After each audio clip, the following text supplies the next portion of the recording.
안녕하세요. 정치권의 복잡한 현안을 시원하게 풀어드리는 정치펀치 배송기입니다. 안녕하세요. 정치펀치 배소빈입니다. 돈봉투 의혹의 중심에 있는 송영길 전 대표가 귀국하고 피의자 신분으로 전환되면서 본격적인 수사가 진행되고 있습니다. 네, 민주당은 이 물타기 작전과 입법 폭주로 이 위기를 벗어나려고 하는 분위기인데요. 오늘은 김경화 기자와 함께 현안을 얘기 나눠보겠습니다. 안녕하세요. 안녕하십니까?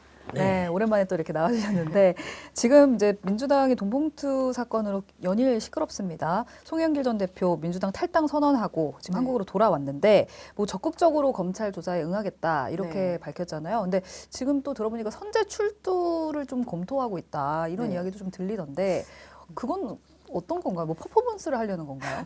일단 이제 본인이 억울하고 이제 이 사안을 잘 알지 못해서 이제 그거부터 챙겨본 다음에 나는 떳떳하기 때문에 선제 출두라도 하겠다라는 얘기를 하긴 한 건데 사실 맞진 않죠. 검찰이 안 불렀는데 거기 가서 누구를 만날 수 있을 거며 저 어디 가서 조사받으면 되나요? 이렇게 물어봐야 되는 상황이 되는데 그만큼 자기가 이제 떳떳하다 이런 걸 강조하기 위해서 한 그냥 그런 수사라고 생각이 들고요. 그렇게 떳떳한 분이 열흘 만에 들어오시나요? 네, 처음에는 사실 안 들어올 생각이 강했습니다. 들어와서 할 수 있는 것도 없고 그리고 이제 뭐 이제 정해져 있는 이제 파리에서 정해져 있는 일정들이 있기 때문에 다 소화하고 들어오겠다라고 했는데 당에서 이제 분위기가 그런 분위기가 전혀 아니었던 거죠. 그래서 뭐 정치 리더라면 사실 자기 식구들이 지금 다 줄줄이 잡혀가게 돼 있는데 파리에서 그 파리지행 생활을 계속하고 있다. 그러면은 송영길 전 대표 입장에서는 넥스트가 없을 거다라는 그런 압박들이 들어간 거죠. 이분이 사실 작년에 서울시장 출마도 그렇게 무리하게 한 걸 보면 꿈이 워낙 원대하신 분이거든요. 그래서 안 돌아오면 만약에 이번 기회에 안 들어간다면 뭐 검찰 수사 이런 걸 떠나서라도 나한테 넥스트가 없을 수 있다. 그렇죠. 안 들어오면은 어떻게 하겠어요? 그러면 파리에서 파리지행으로 영원히 사시나요? 그리고 이 그 지도부에서 이제 이분을 설득하기 위해서 이제 아내한테까지 접근을. 그러니까 사실 그 부부가 되게 동반자적인 관계예요. 동지적인 관계인데 그래서 아내분도 이제 처음에는 이제 왜 들어가야 되냐 이런 입장이시다가 이제 지도부가 계속 설득을 하다 보니 이렇게 그런 쿠션을 통해서 송 전 대표한테도 좀 설득이 좀 먹혀들었던 측면이 아내 있었거든요. 입김도 있었군요. 민주당이 보면은 그 자기들이 코너에 몰리니까 송영길 대표한테 어마어마하게 압박을 넣은 것 같은 느낌이 들긴 들어요. 근데 이 공항에서 상황을 보면 참 재밌는데 이 소위 개딸들이라고 하는 분들이 몰려와서 송영길은 청렴하다, 죄 없다, 의원들이 송영길한테 돌을 던지겠냐, 뭐 이런 식의 얘기하면서 완전히 무슨 금이 환영한 듯한 그런 분위기를 연출했는데 아니 돈봉투 받은 혐의로 들어온 사람이 무슨 이 청렴하고 금이 환영한 그런 모습인가요? 이게 참 말이 안 되는 것 같은데. 피켓 든 걸 보면 믿는다 송영길, 선당후사 송영길 뭐 이런 피켓들을 들었는데 그게 지난 지방선거 서울시장 선거에 출마를 했을 때 그때 이제 개딸들이 들었던 피켓이거든요. 근데 그 당시에 이제 이재명 대표랑 송영길 전 대표가 약간 한 팀처럼 움직였고 그래서 이제 개딸들이 송영길 전 대표도 굉장히 지지를 했던 측면이 있는데 이재명 넘버 2인가요? 그러니까 약간 한 묶음으로 보는 경향이 있기 때문에 이번 입국길에도 이제 그 그룹에서 이 환영을 나가자, 응원을 하자 이런 흐름이 이렇게 만들어졌었던 거죠. 근데 국민들 법감정하고 너무 반대 아니에요? 이게 말이 됩니까? 아니 돈봉투 혐의인데 사실은 녹취록에 너무 많이 나와서 우리 영길이 형도 다 챙기셨다 했는데 뭡니까 이게? 맞진 않죠. 그래서 사실 당에서도 그래서 그 의원들도 거의 나가지 않았고 김영진 의원 한 명 정도 나갔는데 제가 왜 가셨냐고 여쭤봤더니 당시에 사무총장이었고 하니까 뭐 누구 같이 가자 이런 얘기를 한 것도 아니고 그냥 도의적인 차원에서 나갔다. 그리고 이렇게 막 이렇게 속닥속닥 하는 것처럼 사진이 찍히기도 했는데 사실 뭐 별 얘기를 한 건 아니고 뭐 이렇게 준비 잘 이렇게 대응 잘 하셔라. 그리고 송영길 전 대표도 당 차원에서도 대응 잘 해라. 그냥 이런 정도의 덕담을 했다고만 하더라고요. 당에서는 오히려 이제 거리두기를 하려는 그런 흐름들이 있는데 이제 이재명 대표의 이제 극렬 지지층 안에서는 이게 이재명 대표랑 이재명 대표한테까지 번질 수 있기 때문에 미리 이제 사전에 차단하는 취지에서. 아니 근데 또 복장이 또 화제가 됐습니다. 귀국길에 찍힌 그 사진이 뿔테 안경을 쓰고 어두운 색 옷을 입고 한쪽 이제 왼쪽 팔에는 재킷을 위에 걸치고 또 빨간 또 책까지 들고 네. 들어왔잖아요. 그래서 한동훈 법무부 장관을 겨냥한 거 아니냐. 네, 좀 차림이 흉내낸 너무 것 비슷해서 아니냐. 네. 그런 그래서 얘기가 이렇게 나오는데. 데뷔한 사진이 굉장히 많이 돌았는데 네. 이 워낙 뭐 본인은 책을 많이 읽고 공부를 많이 하시는 분이라고는 네. 알려져 있어요. 그리고 네. 최근에 이제 그 파리에서 이제 그 핵폭탄 이제 뭐 핵전쟁 이런 거 관련해서 이제 강의도 했고 네. 그런 부분들을 공부를 했기 때문에 그 연장선상에서 이제 책을 들고 왔다라고 말씀을 하시는데 뭐 장거리니까 그리고 나는 이 안에서 이제 공부하겠다라는 네. 그만큼 나는 여유를 가지고 그 끌려 들어오는 게 아니고 여유를 가지고 자중 귀국을 하는 거다라는 그런 이미지를 보여주기 위해서 아니 책을 이제 읽는 건 좋은데 가방에 넣으면 되잖아요. 왜 들고 와요? 일부러 보여준 그러니까 그렇죠. 쇼잉 아니에요. 네, 네, 그러니까요. 우리 책 읽는 사람들은요 보다가도 가방에 넣어요. 그렇죠. 네. 이거는 쇼잉이지. 어. 읽는 분의 자세는 아닌 것 같은데. 아니 그리고 그 그래서, 책이 또 네. 프로메테우스 영어 원서라고 하는데 네, 어떤 네. 그 내용적인 네. 것도 좀 뭔가 얘기하고 싶은 바와 연결이 되어 네, 있나요? 이게 원자폭탄의 아버지라고 불리는 로버트 오펜하이머의 평전인데요. 네. 네. 이제 이분이 그 원자폭탄을 개발한 분인데 이 심각성에 대해서 충격을 받고 이제 오히려 반핵, 뭐 반전 이런 쪽으로 돌아서서 당시 그 미국에서 메카시즘 네. 영통 때 뭐 소련의 첩자다 이런 식으로 오해를 아. 아, 받았던 그런 내용이 네, 그래서 내가 오해를 받고 있다 이런 이미지를 그런 메시지가 담겨져 있다라고 해석하시는 아, 분도 자신이 있고 메카시즘의 희생자예요? 네. 여기 우리나라에 메카시즘이 어디 있어요 지금? 아니 증거가 나와서 얘기하는 거지 지금. 또 어떤 분들은 네. 나 원자폭탄 들고 있다. 나 아. 건들지 터뜨리다. 어, 그것도 재밌네요. 그런 뜻으로 해석하시는 아, 그렇게 내가 해석하시- 원자폭탄이다. 네. 나 이재명이든 인간이면, 뭐든 네. 나를 건드리면 가만 안 있겠다. 한동훈 장관에 대한 선전포고 성격이 될 수도 아, 있고. 한동훈에 네. 대한 선전포고 아니 네. 이재명에 대한 경고 네, 네. 여러 가지가 다 있다. 네. 아, 네. 근데 지금 이분 들어오자마자 이제 피의자 네. 됐고 출국 금지 뭐 조치 됐다고 하는데 네. 자 이제 송 대표 정확한 혐의점이 뭡니까? 일단 국민의힘 이종배 서울시의원이 검찰에 고발하면서 바로 피의자 신분으로 전환이 됐는데 네. 정당법, 정치자금법 위반 혐의가 됩니다. 네. 그러니까 그 당시에 이제 만약에 돈 봉투가 실제로 오고 갔다면 그거에 이제 종착지 그거로 인해서 제일 큰 수혜를 보는 거는 송영길 전 대표잖아요. 네. 대표 당선을 위해서 만든 거니까 그런 맥락에서 이제 이게 실제로 송 전 대표의 당선을 위해서 이 돈이 돌았는지 이거를 수사하게 되는 거라서 정당법, 정치자금법 위반 혐의가 될 수 있고 또 혹자는 이 당내 선거고 이게 이제 이 왔다 갔다 하는 게 애매하기 때문에 누구는 김영란법 위반이 적용되는 게 아니냐 뭐 이렇게 해석하시는 분들도 있더라고요. 그래서 네. 이 검찰이 어떻게 의뢰를 할지는 좀 더 지켜봐야 될 것 같아요. 근데 지금 이제 중요한 거는 이 돈 봉투 오가는 거를 송 대표가 알고 지시했느냐. 네. 두 번째 직접 돌린 게 있느냐. 네. 근데 직접 돌렸으면 그건야말로 딱 떨어지는 거고 지시를 했어도 걸리는 거 아니에요? 네, 그렇게 되죠. 그렇게 되는데 이 사실 지금까지 이 공개된 녹취에서는 송영길 전 대표가 직접 했다 뭐 이런 뉘앙스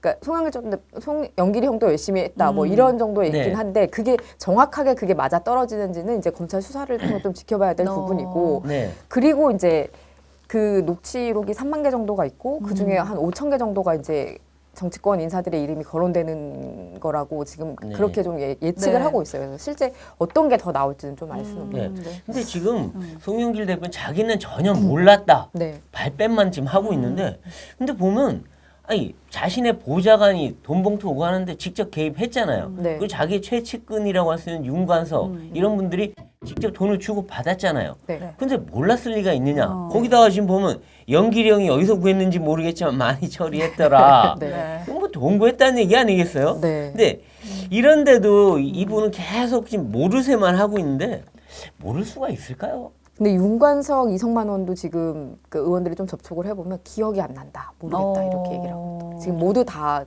아니, 지금- 모든 범죄자들은 다 네, 기억 안 그렇죠. 나고 자기는 뭐 모른다 그래요 다. 네.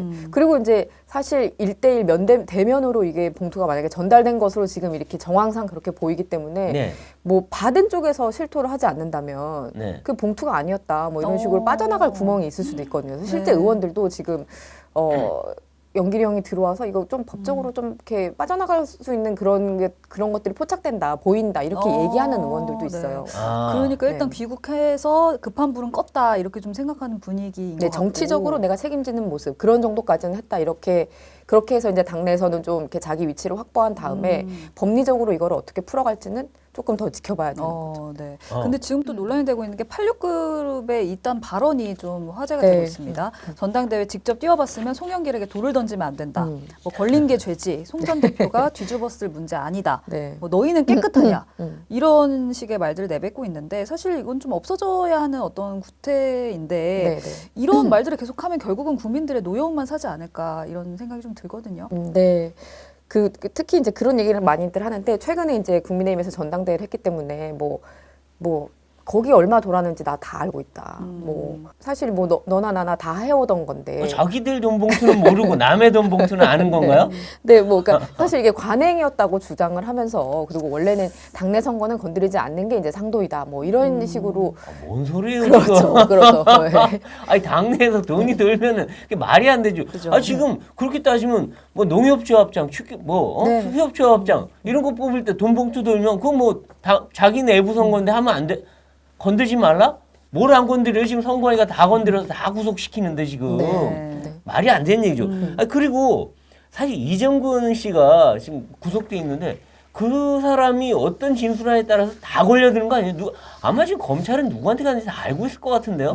네. 이정근 씨가 다 불었다는 얘기가 있던데. 그 녹취도 사실 녹취가 발견된 곳이 모친 댁이라고 해요. 네, 모친한테 맡겨둔 네. 그 휴대폰에서. 근데 그거는 보통 압수수색을 하면은 모친 집까지 압수수색 명단에 들어가진 않죠. 그렇죠. 네. 그럼 약간 이렇게 흘려준 게 아니냐. 네. 거기 있으니까 가져가세요. 뭐 이렇게. 그래서 이 이정근 씨가 자기가 거의 이제 시한폭탄이 되겠다 이런 느낌이 드는데 네. 이정근 씨 입장에서는 이미 자기는 구속됐고 오히려 검찰 수사 협조해서 조금 더 자기가 뭐 선처를 받겠다 이런 생각도 있을 것 같아요. 네. 그리고 실제 그 이정근 씨 변호인을 맡고 있는 분이 정철승 변호사라는 분이 네. 작년 연말부터 민주당 측에 그런 메시지를 많이 보냈다고요. 그렇죠. 네. 맞아. 이정근 건들면 네. 폭탄 터진다. 네, 네. 그렇죠. 네, 그래서 이 녹취가 거기를 통해서 지금 흘러나오고 있는 게 아니냐라는 게 이제 민주당의 의심이거든요. 네. 그래서 이정근 씨가 그리고 게다가 이제 그런 과정을 거쳐서 플리바기닝을 한 것처럼 보이는데 형도 더 많이 1심에서 형을 더 많이 받았단 말이에요. 그래서 네. 앞으로 어떤 식으로 더 뭔가를 자백을 그러니까 하는 방법으로 자기 형을 낮춰간다든지 뭐 이런 가능성이 충분히 있는 거죠. 더 많이 얘기하는 식으로. 그렇죠. 근데 정말 이러다가 이재명 대표한테까지 불똥이 터질 수 있는 네. 그런 가능성도 있어요. 왜냐하면 지금 송영길 그 전 대표의 측근 그룹들이 다 이재명 캠프로 갔잖아요. 네, 그러니까 그렇죠. 이러다가 좀 어디로 뭐가 터질지 몰라서 굉장히 불안해한다는 얘기가 있던데 민주당에서. 네, 네. 그 지난 대선 때부터 사실 뭐 이심 송심하면서 네. 그러니까 한 팀으로 이렇게 움직였다는 그렇죠. 그런 그게 사실 정설처럼 지금 민주당의 네. 그런 분위기라서 이재명 대표는 그런 측면에서 좀 송영길 전 대표가 빨리 책임지는 모습을 보였으면 좋겠다라는 그런 맥락에서 나온 게 아니냐 뭐 이런 해석들도 하고 있죠. 그러니까 이제 이 대표를 위한 어떤 편파 경선이 진행됐을 거다 이렇게 이제 예측하시는 분들도 있잖아요. 그런 가능성도 있는 건가요?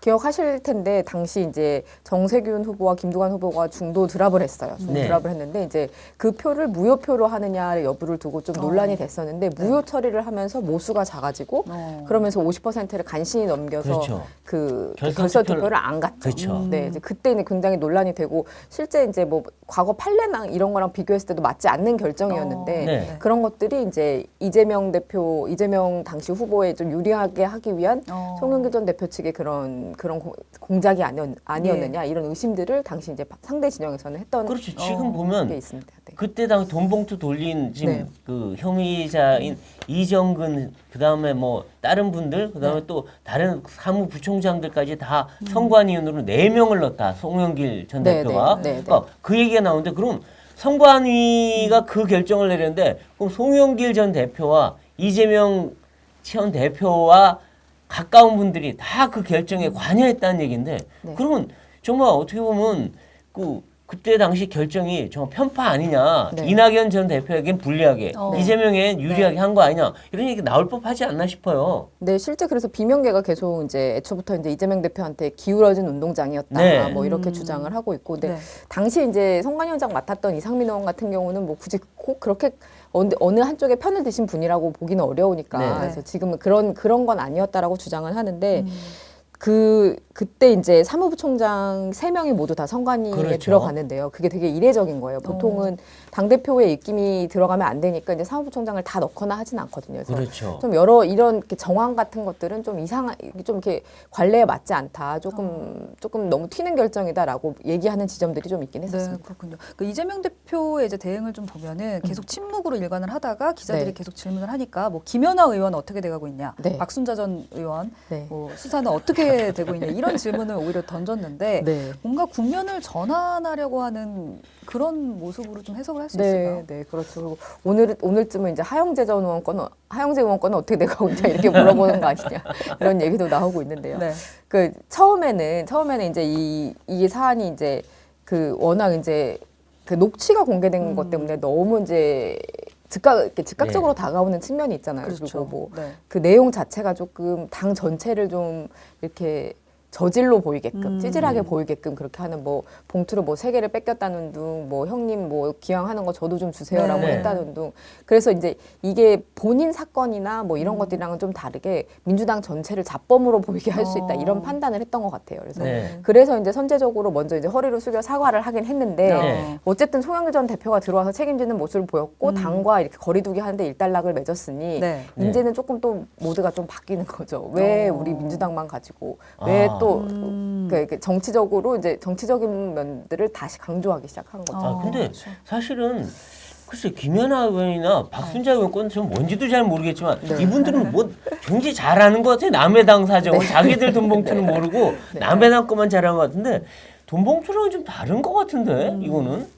그리고 그 박순자 의원 같은 경우는 이미 뭐 기소도 됐고 네. 진행 중인 부분이 있고 뭐 김연아 의원 같은 경우도 뭐 녹취가 왜 공개가 안 되느냐 왜 압수수색 하는데 언론에다 흘리지 않느냐라는 그런 말도 안 되는 우리는 건건이 다 공개를 하면서 네. 왜 저쪽은 비밀리에 이렇게 수사를 하고 있느냐 뭐 이런 그러니까 공평하게 할 거면 공평하게 해달라 뭐 네. 이런 취지의 주장을 하고 있는 거죠. 근데 사실은 뭐 김연아, 박순자 국민이 누군지도 몰라요. 네. 뭐 지도부도 아니고 네. 그냥 일개 당협위원장이고 네. 그 당협위원장이 뭐 당내 선거에서 돈 봉투를 돌린 것도 아니고. 근데 뭐 이게 뭐가 관계가 있다고 이걸 끌고 들어가 물귀신 아니에요? 물귀신 그냥? 물타기 하는 거죠. 네. 그리고 이제 민주당 내 반응을 또 한번 살펴보면 네. 민주당 이제 최고위원회에서 이제 송 전 대표 관련된 이런 이야기 거의 나오지 않았다 이렇게 네. 전해지고 네. 오히려 이제 윤석열 대통령 방미에서 사고 치지 않을까 우려된다 뭐 이런 얘기들만 많이 나왔다고 하죠. 네. 그래서 사실 지금 중요한 국가 외교 일정 중인데 네. 좀 이런 태도는 야당으로 좀 적절하지 않지 않나 네. 그런 생각도 좀 들거든요. 그제죠. 출발하는 날 아침부터 이게 응원과 걱정을 가장한 저주성 발언들이 뭐 쏟아졌는데 뭐, 네. 뭐 정청래 최고위원 같은 경우는 불안과 공포의 한 주가 시작된다. 뭐 대형 사고 칠까 걱정된다. 뭐 이런 얘기하고 뭐 생각 좀 하면서 얘기해라. 네. 이런 네. 얘기들이 막 쏟아졌거든요. 네. 근데 사실 그런 측면이 있는 거예요. 지금 이제 민주당 사건에 너무 이제 관심이 쏠려 있으니까 네. 약간 기우제 외교 참사 기우제를 지내는 그런 형식으로 참사가 제발 생기기를 제발. 바라는. 그래서 우리한테 아하. 쏠린 눈이 좀 저쪽으로 넘어갔으면 하는 네. 그런 바람들이 있는 거죠. 근데 사실 뭐 그래요. 대통령이 좀 부적절하거나 좀 경솔한 발언을 할 때 지적할 수는 있어요. 네. 뭐 이번에 일본에 대한 네. 발언도 그렇게 일반 국민들 감정과 그렇게 맞지는 않다는 그렇죠. 네. 지적은 분명히 있습니다. 근데 아니 그 어쨌든 미국 가서 지금 중요한 국빈 방문인데 예. 가서 제발 사고 쳐라 잘못되라 네. 이거는 좀 아니 우리나라 국회의원이에요. 도대체 어느 나라 국회의원이에요? 여야가 비슷하게 약간 제살 깎아먹기 경쟁을 하는 것 같은데요. 네. 그러니까 내가 잘해서 득점을 하는 게 그러니까요. 아니라 상대가 잘못해야지 내가 상대적으로 좀 나아 보이는. 서로 잘못하기 경쟁하나요? 네, 누가 더 덜 못하냐 뭐 이런 경쟁을 하고 있는 거죠. 네, 근데 국내 정치에서 서로 공격하는 건 좋지만 그렇죠. 네. 외교 문제에 있어서는 사실 이게 국익에 관련된 건데 아니 대통령이 잘못되고 그리고 한미 회담이 잘못되면 누가 손해를 봅니까? 우리나라 기업이 손해 보고 우리 국민이 손해 보고 자기들이 손해 보는 건데 그거를 잘못되라고 이렇게 네. 저주를 퍼붓고 있으면 이게 말이 되는 거냐고요 이게. 이게 지금. 자해하고 있는 거죠 사실. 그렇죠. 국익의 측면에서는 서로 아니, 자해를 하고 있는. 국가 헌법기관인 국회의원들이 이 짓을 하고 있으면 도대체 말이 되는 거냐 이런 생각이 들고 네. 그리고 지금 이재명 대표도 자꾸 뭐 남 탓만 하고 그러는데 아니 지금 자기가 지금 8천억 원대 비리 혐의로 7천 몇백억 원인가요? 그걸로 걸려든 사람이 지금 남 탓만 하고 있을 때인가 생각이 들어요. 아마 송영길 대표한테도 뭐 사과는 자신이 했지만 자기 문제가 아니니까 사과한 거죠. 자기 문제면 아마 사과도 안 했을 거예요. 저 양반 지금. 자기 문제는 사과 안 했습니다. 근데 지금 송 대표한테 대해서 책임지고 하라고 말할 수 있는 그런 입장이 되는지 모르겠어요. 네. 떴떴한가요? 약간 누구는 이렇게 표현을 하던데요. 뭐 네. 본인은 로빈후드고 뭐 이번에 이름이 언급된 분들은 자범이다. 이렇게. 로빈후드. 아, 네, 로빈훗이에요? 네, 네. 7천억 원대 로빈훗인가요? 계속 주장이 그렇잖아요. 경기도와 뭐 성남시를 위해서 난 더 많이 가져왔을 뿐이다. 뭐 이런 그러니까 대장동 사건이나 이런 측면에서 아니, 더 많이 가져가게 했잖아요. 대장동 그 범인들이. 8천억 원대 그 이익을 보게 해준 장본인이 자신 아니에요. 네. 당군 일의 최대 치적이라고 했는데 보니까 당군 일의 최대 범죄 아니에요. 지금 이게. 네, 그렇죠. 근데 뭐 계속 이제 같은 주장인데 뭐 그래도 경기도는 상대적으로 더 많이 얻어왔다. 뭐 이런 주장을 계속 이어가고 있으니까요. 그리고 그런 얘기를 하는데 그러니까 대선 이후에 이제 상대 진영에 대해서 이제 그 선거 때는 워낙 공방전이 심하게 벌어지다 네. 보니까 이렇게 소송도 이제 빈번하게 생기는데 근데 대선 이후에 한 건도 취하하지 않은 경우는 이번이 처음이라는 거예요. 그래서 또 민주당 측에서 이제 검찰 쪽이랑 이렇게 인연이 닿고 이런 분들은 그 대선 결과가 나고서는 이렇게 그런 얘기를 했대요. 그러니까 상도의적으로 우리 선거법은 건드리면 안 된다 뭐 이런 얘기를 했는데 그런 네. 부분에 있어서 취하된 게 한 건도 없고 이렇기 때문에 그 이런 맥락에서 자기는 계속 이재명 대표 측은 자기는 야당 탄압, 정적에 대한 뭐 그냥 복수, 뭐 이런 걸 당하고 있다 이렇게 주장을 하고 있거든요. 이게 근데 말이 안 되는 게요. 이 수사가 언제 시작됐어요? 문재인 정권 때 시작됐어요. 뭔 야당 탄압이에요? 그럼 뭐 문재인 대통령 찾아가서 탄압하지 말라고 얘기했었어야죠. 문재인 대통령 만나고 뭐 자기들은 뭐 원팀이라고 그러고 뭐라 그러죠? 뭐 문명 시대라고 그랬나요? 그렇게 해놓고 뭘 지금 와서 그런지 모르겠는데. 뭐 어쨌든 그거는 그거고 지금 이제 이 대통령이 이제 방미하셨는데 지금 방미에서 지금 연일 뭐 이 투자 유치 성과가 나오고 있어요. 넷플릭스도 있고 뭐 딴 데도 있고 한데 근데 이것도 굳이 또 깎아내리려고 양이원영 의원 이건 넷플릭스 투자를 우리가 유치했는데 한국이 넷플릭스한테 투자했다고 정말 말도 안 되는 소리를 하셨는데 이분 왜 이러는 겁니까 이분들 정말. 그래서 즉각 저도 어제 보고 깜짝 놀랐어요. 무슨 말이지? 이렇게 했다가 유치원생급 문해력이다 뭐 이런. 바로 내리고 이제 자기가 거꾸로 오해했다. 다시 확인했다. 그랬는데 이제 제대로 사과한 건 아니고. 그죠. 그리고 또 트집 잡았잖아요. 네. 작년에만 해도 8천억 투자했고 그러면 4년 따지면 그 정도 이미 가져오기로 돼 있는 거 사진 찍으러 갔다. 그냥 생색내기로 이거 자기 공으로 가져간 거 아니냐라고 또 굳이 이제 첨언을 그러니까 굳이 한 번 더 그렇게 했는데요. 그건 문재인 대통령부터 지적하라 그래요. 그럼 역대 대통령이 안 그런 사람이 어디 있어요? 꼭지 따라 대통령이 가는 마지막 거죠. 꼭지를 대통령이 따는 거지. 물론 그 전에 다 기업들과 얘기가 되고 있다가 마지막에 하는 거고 다 그렇잖아요. 사우디를 가도 뭐 어딜 가도 UAE 가도 다 그런 거죠. 그리고 마지막에 대통령 서명 쫙 한 번 해서 결과 딱 좋게 만드는 게 그게 그 국가원수에 하는 일이 지금 국가원수가 처음부터 요거 몇천억 주세요. 다 그런 거 하나요 언제? 아이고. 그러니까 이제 장혜천 최고위원은 사과해라. 글싹티로 할 문제 아니다. 이렇게 이야기를 했는데 지금 사과할 기미는 전혀 없어 보이는 거죠?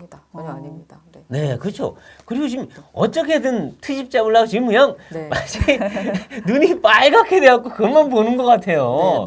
아이고 정말 그리고 혹여 대통령이 가서 약간 99%가 아니라 뭐 95%밖에 못할 수도 있지만 좋게 봐줘야지 그거를 그렇게 트집 잡으려고 그러면 어떡합니까? 정말 실수를 했을 때 지적을 해야 되는 거지. 참.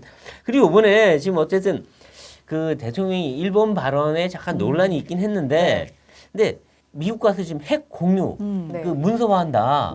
성명에 나올 이게 거다. 이제 나오고 있는데 그러면 이런 것들이 좀 뭔가 성과가 좋게 나오기를 사람들도 굉장히 기대하고 있어요. 지금 보면은 우리한테 제일 지금 시급한 게 북한 핵의 위협 아니겠어요? 근데 이번에 좀 어떻게 성과가 좀 있어 보입니까? 어떻습니까? 네, 내일 예정이죠. 내일 네. 예정인데 아마 나올 것으로 지금 양쪽 우리 측만 얘기하는 것도 아니고 이제 네. 미 측에서 똑같이 얘기가 나오고 있기 때문에 실제 그런 성과가 있을 것 같고 네. 역대 올해가 이제 한미동맹 70주년이고 하니까 약간 한 단계 더 도약하는 의미에서 평가할 만한 그런 결과물들이 나올 것으로 예상이 되는데 그래서 민주당은 처음부터 오히려 조금 이 순방이 좀 마음에 안 들었던 측면이 있는 거죠. 꽃길만 걷다 올 거 이렇게 뻔하니 그래서 그러니까 이제 어떻게든 트집을 잡겠다.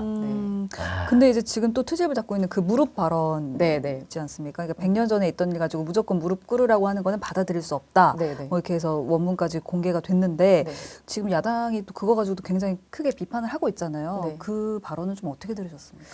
뭐 이건 사실 그 여당과 용산에 좀 대응에도 좀 문제가 있었다고 보는 게 그냥 그 이제 원문 공개 뭐 이게 주어 논란 이런 쓸데없는 얘기를 할 게 아니라 그렇죠. 이런 맥락을 이해해 달라 이렇게 설명을 하면 되는 건데 그냥 쓸데없는 그 주어 논란 때문에 워싱턴 포스트 측에서 그 녹취를 또 공개를 했고 그렇죠. 그래서 사실 어떻게 보면은 좀 해명의 그런 기회가 오히려 더 박탈된 그런 측면이 네. 있습니다. 그러니까 발언 하나하나가 네. 국가 원수는 조심해야 돼요. 네. 그 하나하나 때문에 국민 감정이 또 이 상처받고 그러면 안 되거든요. 예. 그러니까 이런 것들은 정말 조심해서 발언해야 되지 않나 싶긴 하고. 맞습니다. 그리고 지금 민주당과 정의당이 이 대장동 특검법, 김건희 특검법을 이제 오늘 올리겠다고 지금 뭐 패스트트랙 올리겠다고 막 네네. 난리를 치고 있고 네. 또 무슨 뭐죠 간호사법 뭐 근데 각종 법안들도 네. 다 지금 직회부하겠다 이러고 있는데 노란 지금 봉투법. 어떻게 하는 겁니까? 네, 일단 그 쌍특검이랑 쌍특검은 이제 내일 있는 본회의에서 패스트트랙 지정이 될 것 같아요. 지금 네. 민주당 169석에 뭐 정의당, 뭐 진보당, 뭐 무소속 의원들 합치면 네. 180석을 만들어야 되는데 네. 지금 엄청 그 표단속을 하고 있거든요. 네. 해외에 나간 국회의원들도 다 지금 불러들인다든지 뭐 다 일일이 이제 출석 체크하면서 이 180석을 만들려고 하고 있고 이 부분은 이제 통과가 될 것 같은데 이러면은 180일 안에 법사위 심사를 거치고 그 이후에 이제 60일 안에 이제 60일 후면은 본회의에 올릴 수가 있습니다. 그래서 네. 올해 연말 12월 23일 이후로는 이제 본회의에 올려서 이걸 처리할 수 있는데 네. 근데 그렇게 되면은 내년 총선 4개월 전이죠.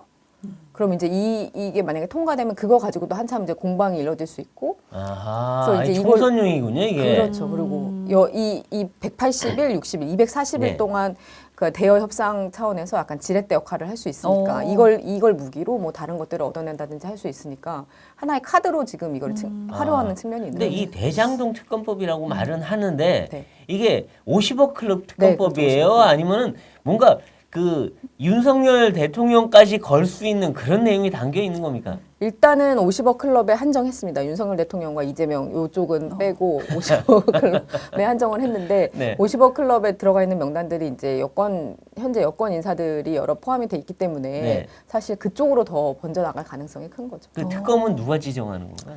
정의당이 지정하는 특검으로. 아 정의당 네. 특검이에요? 아하. 정의당과 민주당의 이해관계가 좀 맞아떨어진 측면이 있는 거죠. 그러니까 민주당은 정의당이 결국 이중대 역할을 잘 하고 계신 거네요. 총선이 다가오고 있기 때문에.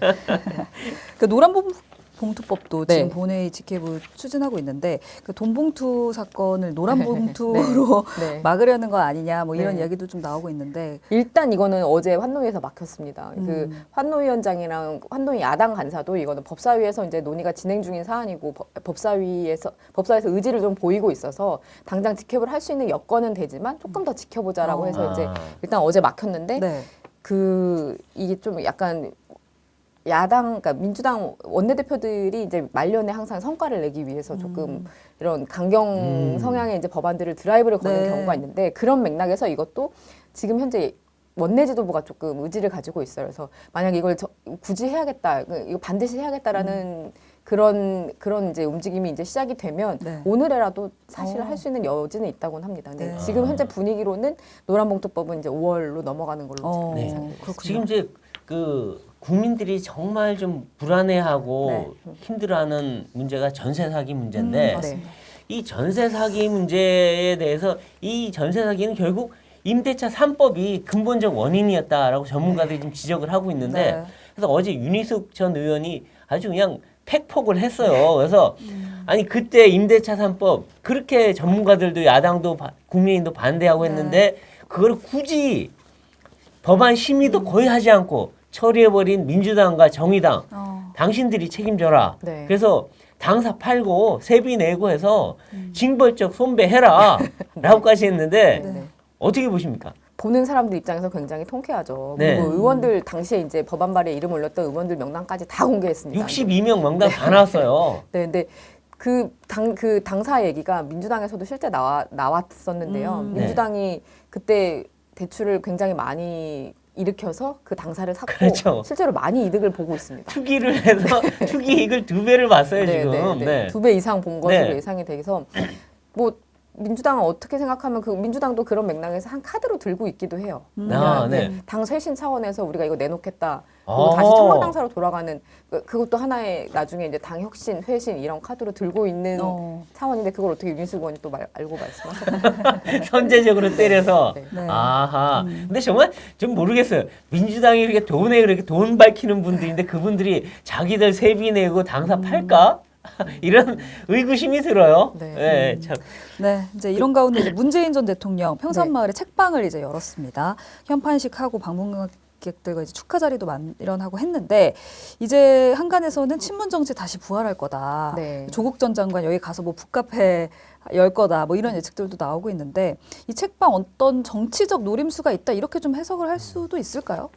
일단 뭐 문 전 대통령 측은 아니라고는 하는데 네. 문 전 대통령이 하루에 한 번씩 나오신대요. 하루에 한 번씩. 그러니까요. 그럼 뭐 굉장히 그 지지층들이 굉장히 몰리겠죠. 네. 그렇죠. 그리고 뭐 그 그 서점에 이제 배치되어 있는 그런 책방 분위기도 보니까 이제 여기서 뭐 앞으로 당장 이제 27일 날 정지아 작가를 초대 작가를 네. 불러서 이제 네. 뭐 이렇게 북콘서트 같은 것도 한다고 하니 앞으로 민주당 인사들 뭐 그 주요 국면마다 그런 인사들을 불러가지고 거기서 약간 사랑방이나 그렇죠. 살롱 역할을 하게 될 가능성이 굉장히 커 정치 보이거든요. 이벤트예요, 그게 다. 네, 그렇죠. 아니 잊혀진 대통령 되고 싶다 이렇게 말씀하셨잖아요. 그건 이제 이미 사실 끝난 얘기인 것 같습니다. 아니 어느 정말 대통령보다. 잊힌 사람을 잊은 것 같아요. 근데 노무현 전 대통령이 바로 생각이 나는데 노무현 전 대통령이 옛날에 사저에 가서 뭘 했냐면 하루에 한 번씩 꼭 나와서 사저 방문한 사람들한테 일장 연설을 하셨어요. 막 어떨 때는 30분씩 하고 그랬어요. 그러니까 그거랑 북카페랑 거의 비슷하다. 네. 이분이 거의 노무현 전 대통령의 길을 따라가고 있다라는 생각이 들어요. 그러니까 잊힌 건 고사하고 나는 다음번에 상황될 거야. 네. 이런 느낌 아니에요?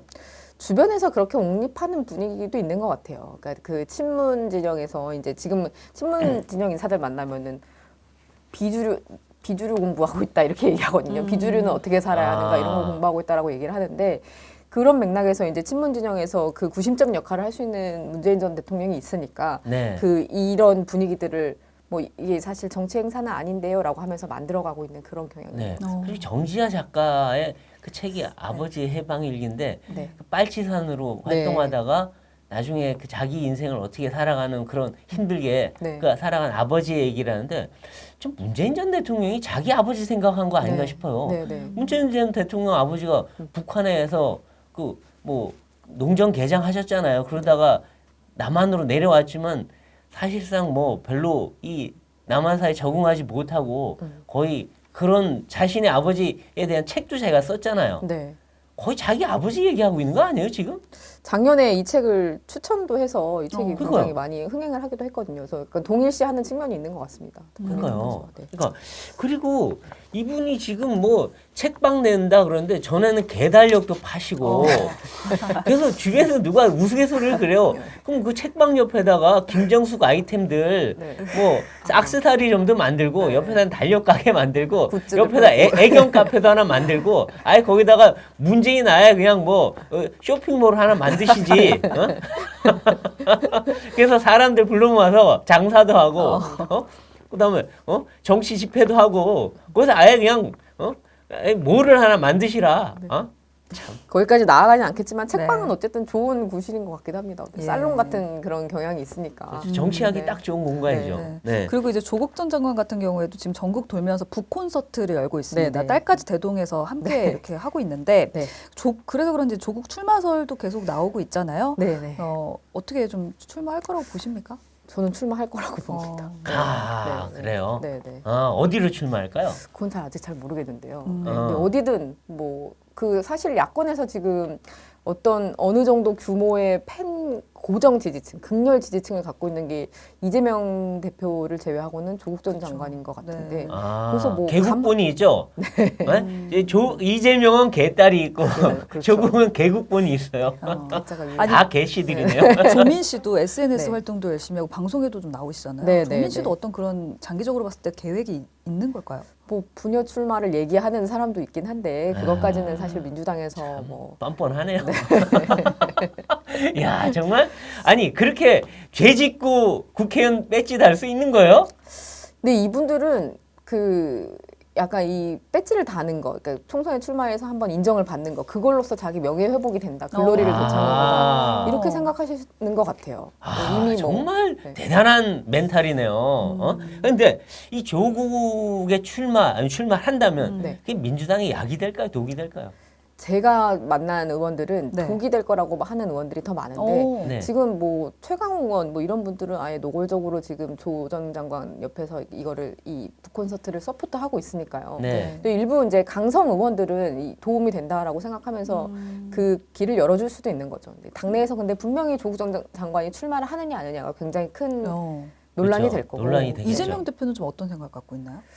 이재명 대표는 선거에 도움이 된다면 네. 아, 그렇죠. 뭐라도 할 사람이죠. 어. 네. 근데 안 된다면 또 뭐라도 꺾을 사람이고. 네. 근데 그건 이제 총선이 다가와 봐야 알겠지만 네. 아무래도 수도권이나 전국적인 영향에서는 조국에겐 약이 되겠지만 민주당에겐 그렇죠. 독이 될 가능성이 좀 더 높겠죠. 중도층 뭐 2030들이 과연 조 전 장관이 들어오면 편을 들어줄까요? 저는 아니라고 보는데. 그래서 개딸들이 그거를 찬성한다면 좀 이상한 개딸 아닐까 싶어요. 네. 2030 여성들이 그걸 어떻게 자기들의 그 공정의 이슈인데 네. 그거를 오라요라고 한다면 그건 좀 이상하죠. 그럼 개딸이 아니라 게이모들 아닐까요, 그분들은? 송영길 전 대표 인천공항 그 영상 보셨으면 아실 텐데 네. 2030 사실 별로 없었어요. 없죠. 그렇죠. 네. 거의 없었어요. 네. 다 이모들이더라고요, 거의 다. 네. 네. 네.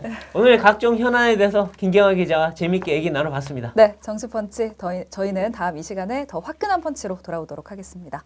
고맙습니다.